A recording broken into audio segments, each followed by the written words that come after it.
Hi student, I'm Sukwant. I want to take 1 minute from your precious time in this video. All questions are given for exam practice. You can do your good practice and you can achieve your desired score. Thank you. I will you soon.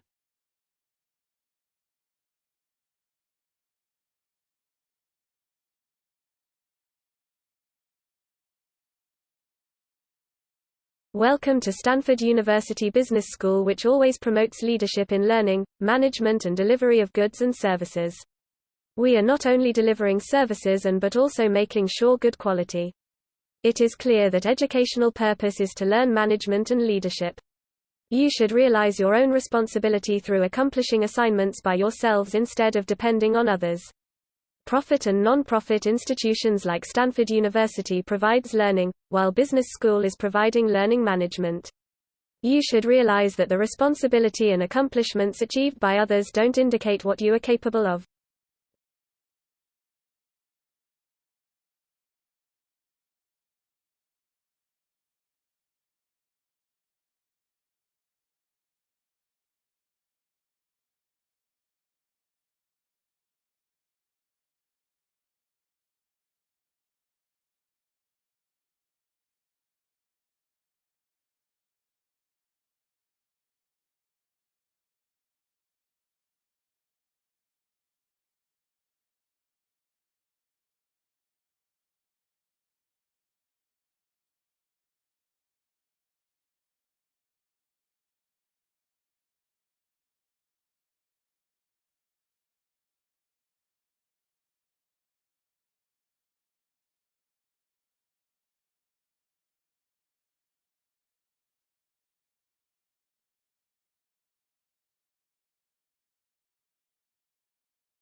The National Oceanography Center (NOC) is engaged in research into the potential risks and benefits of exploiting deep, sea mineral resources, some of which are essential for low-carbon technology, as well as using ocean robots to estimate the environmental impact of these potential deep-sea mining activities.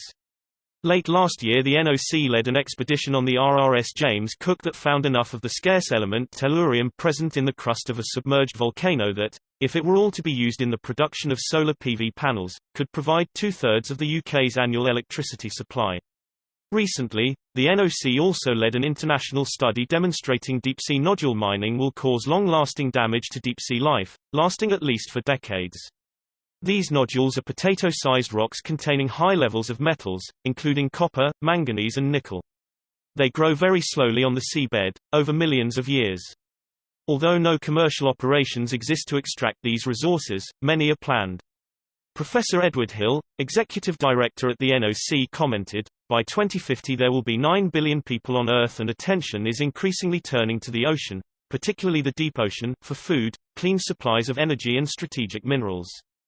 The NOC is undertaking research related to many aspects and perspectives involved in exploiting ocean resources. This research is aimed at informing with sound scientific evidence the decisions that will need to be taken in the future, as people increasingly turn to the oceans to address some of society's greatest challenges.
The Education Leadership Initiative was started by Dean Bob Joss, of Stanford Graduate School of Business.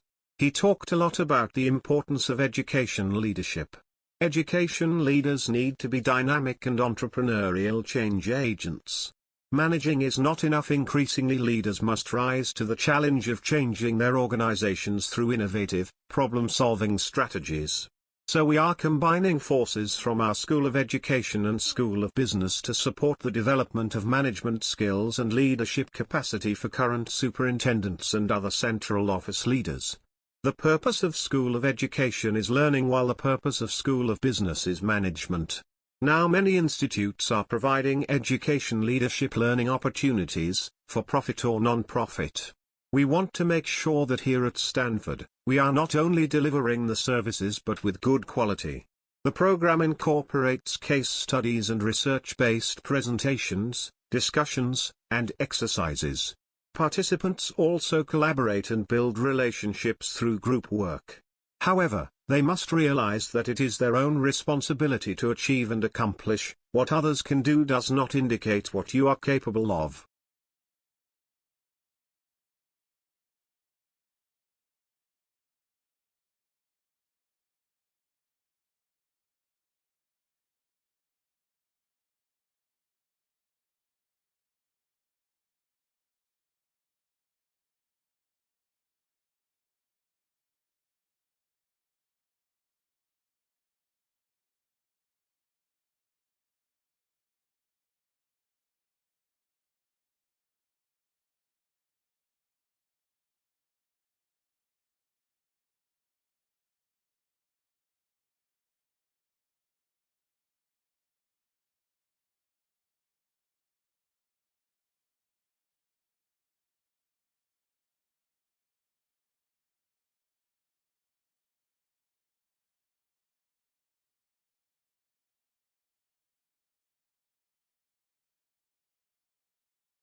I think we are in the early stages of a change toward much more human freedom in business.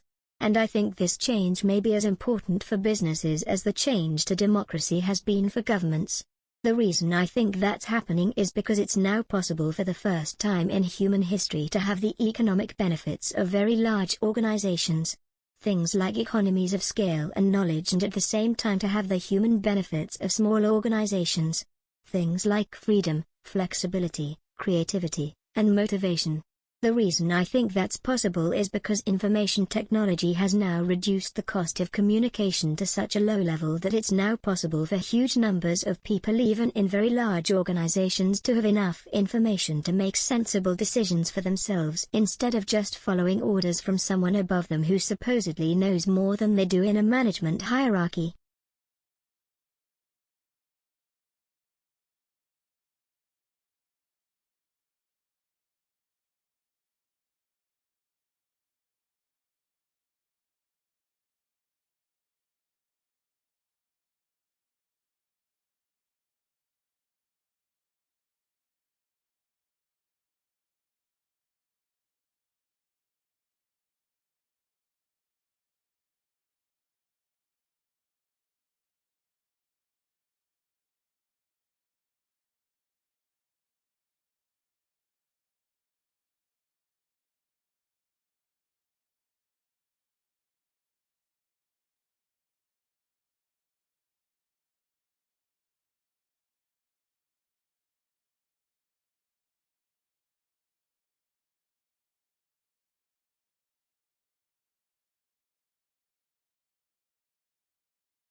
The most notorious carrier of typhoid fever, but by no means the most destructive, was Mary Mallon, also known as Typhoid Mary. In 1907, she became the first carrier in the United States to be identified and traced. She was a cook in New York who is closely associated with 53 cases and 3 deaths. Public health authorities told Mary to give up working as a cook or have her gallbladder removed, as she had a chronic infection that kept her active as a carrier of the disease. Mary quit her job, but returned later under a false name. She was detained and quarantined after another typhoid outbreak. She died of pneumonia after 26 years in quarantine. Mary Mallon, born in 1869 and migrate to America from Ireland. She was an excellent cook. She got along well with her colleagues and friends, though sometimes she felt bored with her boss. She was proud and satisfied with her life. But she was transmitted with typhoid, a disease that transmitted by food and water. Though she always denied she was sick. 22 people infected by her and one of them died. Mary Mallon, September 23, 1869, November 11, 1938, better known as Typhoid Mary, was the first person in the United States identified as an asymptomatic carrier of the pathogen associated with typhoid fever. She was presumed to have infected 22 people, 3 of whom died, over the course of her career as a cook. 1. She was twice forcibly isolated by public health authorities and died after a total of nearly 3 decades in isolation.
Thank you for watching this video. Will help you a lot, and subscribe our channel Vital PTE Academy to see more education related videos of PTE Academy. I will meet you in next video.